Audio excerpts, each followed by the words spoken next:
Hello, Lou Hamilton from Audible Elegance here in Cincinnati, Ohio.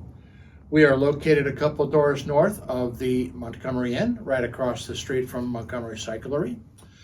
And we do work on YouTube and X and Instagram. I also write a monthly blog.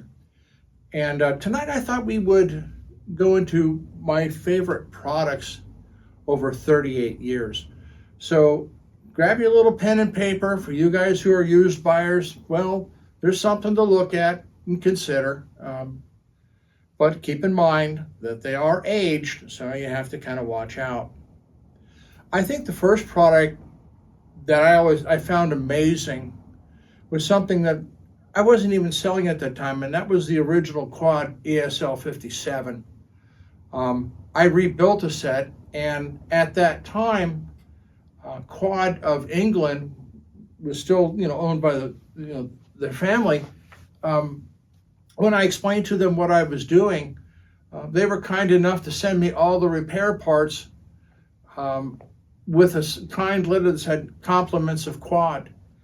And the ESL57s are really kind of magical in the mid-range, and I had a room that helped me in the lower frequency, so many people were surprised that I actually got bass off of the quads.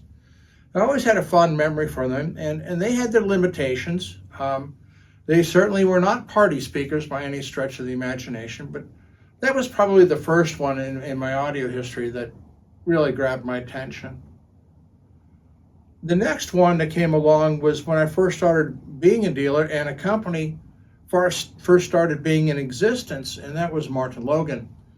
And that's the model was called the CLS. And the CLS was a remarkable speaker, certainly more advanced than the 57. And while it had certain peculiarities with the way that the drivers were broken up, which they addressed a bit with the CLS-2Z, there was just something magical about the CLSs. It always endeared them to me. And later on, another model quickly endeared me, and I'll combine that with some other products. The next product that surprised me, because I bought it on a lark from a neighbor kid who didn't think it was worth anything, and I bought it for $25, and I started playing with it, having owned a lot of the Kenwood tuners of the 80s era, the 8300, 7300, 7500, and all of the Marantz tuners, the 125, the 150 with the oscilloscope and the whole 9 yards.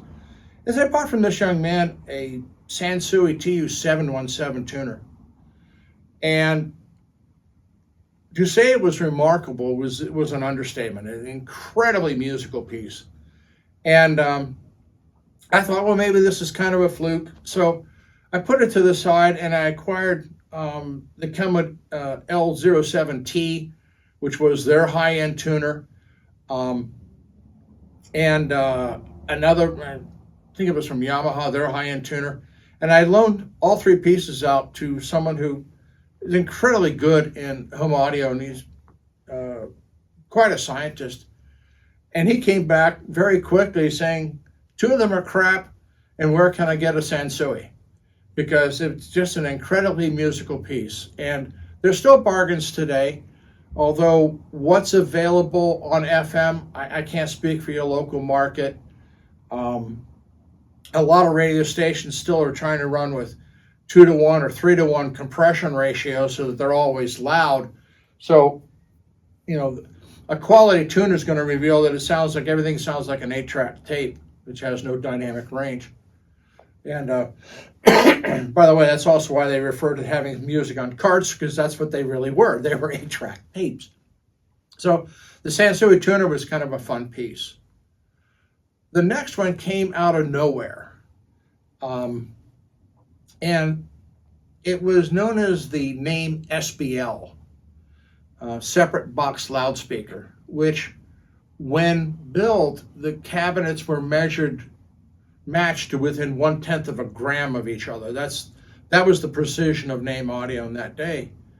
And if you played those with triamplification, in other words, played them active, the results that came off of them were nothing short of astonishing. They were kind of a pain in the ass because you had to assemble them on site. You actually used silicone to glue the upper cabinet to the base cabinet because it had a baffling system in it. But once you got them going, oh Lord, were they magical. And of course, you had to really drive them with name amplification, and active was the only way of going. So kudos to Naim for that particular product. Later on, as we moved into home theater, and we sold Levinson at that time, and of course, their huge monoblocks were nothing short of astonishing either. The model number eludes me at the moment, but it was my first introduction to silence out of an audio product. I mean, just dead silence. And that's because they took AC, converted it into DC, then converted it back into AC, then to convert it to DC. So they did all of their own filtration of the power right in the amplifier. And the results were just simply astonishing. I mean, there was the information and then there was nothing else. And we just recently had that experience with a clear audio turntable on vinyl where there was music and then there was just nothing, So, but the Levinson group also came up with a series of electronics called Proceed. And the first product they came out with was a CD player that kind of looked like a toaster. And it was all right. And then they had their own little DDP outboard DDA converter and that sort of stuff. But then they started getting into amplification and surround processors. And in their day and age, both the AVP and their larger amplifiers, known as the HPA-II and HPA-III, were nothing short of remarkable. And stunning design, stunning performance. And there was some funny little things you had to understand about those amplifiers, particularly if you were driving them with electrostats. And at that time, I was combining them up with the Martin Logan Prodigies. And using those amplifiers with, of all things, named speaker cable out of the Prodigies, I essentially got the best of solid state and vacuum tube in a single system. And it was truly remarkable. And once the Magical Group was acquired by Lexicon, the Lexicon products were not in the league of what Levinson had produced. So Lexicon had to essentially stomp Proceed out of existence, and they did it by souring the milk. The vinyl industry did this by, they could sell you a defective record, but they wouldn't give you any credit for selling it, so that's how they drove everybody to compact disc. I can get into it. Anybody who wants to learn more about how the record industry, music industry drove vinyl out, I can get into that for you. It's really kind of fascinating. But what Lexicon did was to basically put a minimum charge of servicing any Proceed piece.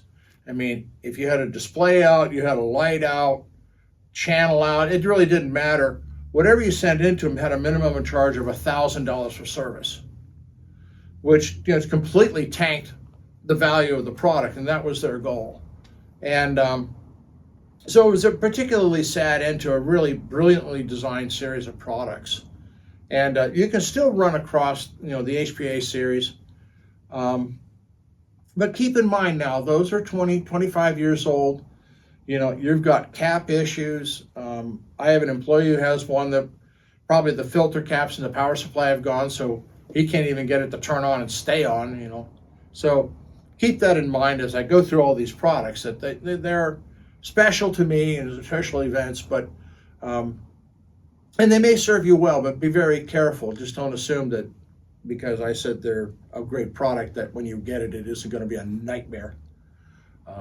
Speaking of nightmares, I'm working with that Linn LP12 from hell again. I spent another 4 hours on it. So those were, a bunch of the magical products. The active Linn speakers, when we sold them, could be a lot of fun, but they weren't quite in the league of what Naim was doing with the SBL. And active is a really wonderful approach because it allows you to do a lot of things to get them to work well in an environment. And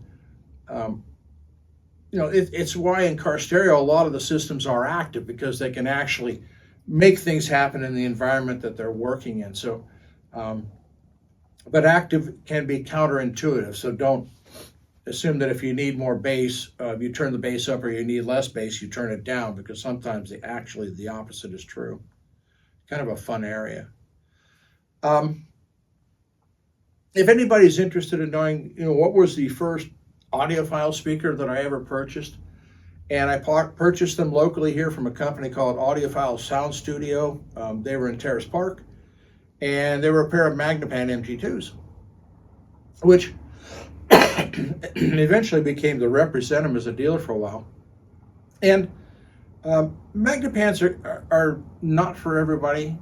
They are very unique in what they do. And the older ones now, I personally would shy away from, because the adhesives used at that time were sensitive to ultraviolet light from sunlight and things like that. And so if the speakers were exposed to a fair amount of sunlight or direct sunlight, the adhesives would break down. So the metal on the panel, the wire would delaminate, so to speak. And we used to have a jig so people could rebuild their MG-IIs and things like that, but we eventually gave that to somebody who was just thrilled that he can go off and repair his, so that he could actually lay the wire out, you know, right on the surface.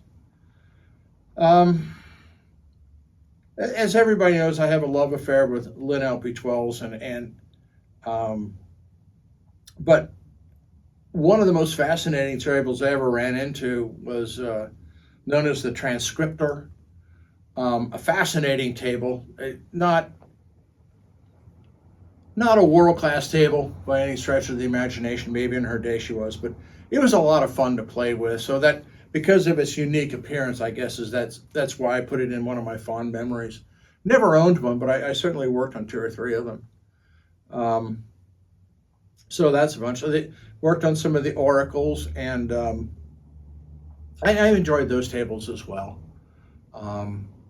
Trying to keep up with the updates and what version it was, well, a little difficult, but if you took your time, you could get it right. When it comes to the fun factor, certainly I would be remiss not to include something like the Barco CRT projectors.